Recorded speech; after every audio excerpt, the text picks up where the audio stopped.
മലപ്പുറം താനൂരിൽ തെരുവുനായ ആക്രമണത്തിൽ വിദ്യാർത്ഥികൾ ഉൾപ്പെടെ 3 പേർക്ക് പരുക്കേറ്റവരെ വിവിധ ആശുപത്രികളിൽ പ്രവേശിപ്പിച്ചു. ഗോകുൽ കെ വേണുഗോപാൽ വിവരങ്ങളുമായി. ഗോകുൽ, സ്ഥിരമായി തെരുവുനായ ശല്യമുള്ള പ്രദേശമാണോ?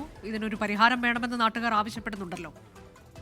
അനുജ, താനൂർ മുക്കോലയിലാണ് ഇന്നലെ വൈകിട്ട് 3 പേർക്ക് തെരുവുനായുടെ കടിയേറ്റിട്ടുള്ളത്. 10 വയസ്സുകാരായ 2 വിദ്യാർത്ഥികൾക്കും മറ്റൊരാൾക്കുമാണ് തെരുവുനായുടെ കടിയേറ്റുള്ളത്. ഇവരുടെ കൈക്കും ശരീരത്തിന്റെ മറ്റു ഭാഗങ്ങൾക്കൊക്കെ കടിയേറ്റിട്ടുണ്ട്. ഇന്നലെ തന്നെ അവരെ താനൂരിലെ ജില്ലാ ആശുപത്രിയിൽ പ്രവേശിപ്പിക്കുകയും ചികിത്സ നൽകുകയും ഒക്കെ ചെയ്തിട്ടുണ്ട്. 3 ആളുകൾക്ക് പുറമെ ഒരു ആടിനും തെരുവുനായ കടിക്കുന്ന ഒരു സാഹചര്യം ഉണ്ടായി. ഏറ്റവും ആശങ്കയുണ്ടാക്കുന്ന കാര്യം ഈ തെരുവുനായി ഇതുവരെ കണ്ടെത്താൻ സാധിച്ചിട്ടില്ല, പിടിച്ച് കെട്ടാൻ സാധിച്ചിട്ടില്ല എന്നുള്ളതാണ്. ഇവരുടെ ചികിത്സയും കാര്യങ്ങളും ഒക്കെ കഴിഞ്ഞു. തെരുവുനായക്ക് ഈ പറയുന്നത് പോലെ മറ്റെന്തെങ്കിലും പ്രശ്നങ്ങളുണ്ടോ എന്നതിൽ ഉൾപ്പെടെയുള്ള കാര്യത്തിൽ ആശങ്കയുണ്ട്. നാട്ടുകാർ പറയുന്നത് തെരുവുനായുടെ ശല്യമുള്ള ഒരു പ്രദേശമാണ് ഇത്.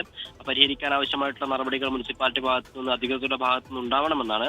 തെരുവുനായെ പിടികൂടാൻ സാധിക്കാത്താണ് ഇപ്പോൾ ഒരു ആശങ്കയുണ്ടാക്കിയിട്ടുള്ളത്. അനുജ, ശരി. ഗോകുൽ കെ വേണുഗോപാലാണ് മലപ്പുറം താനൂരിലുണ്ടായ തെരുവുനായ ആക്രമണത്തിന്റെ വിവരങ്ങൾ നൽകിയത്.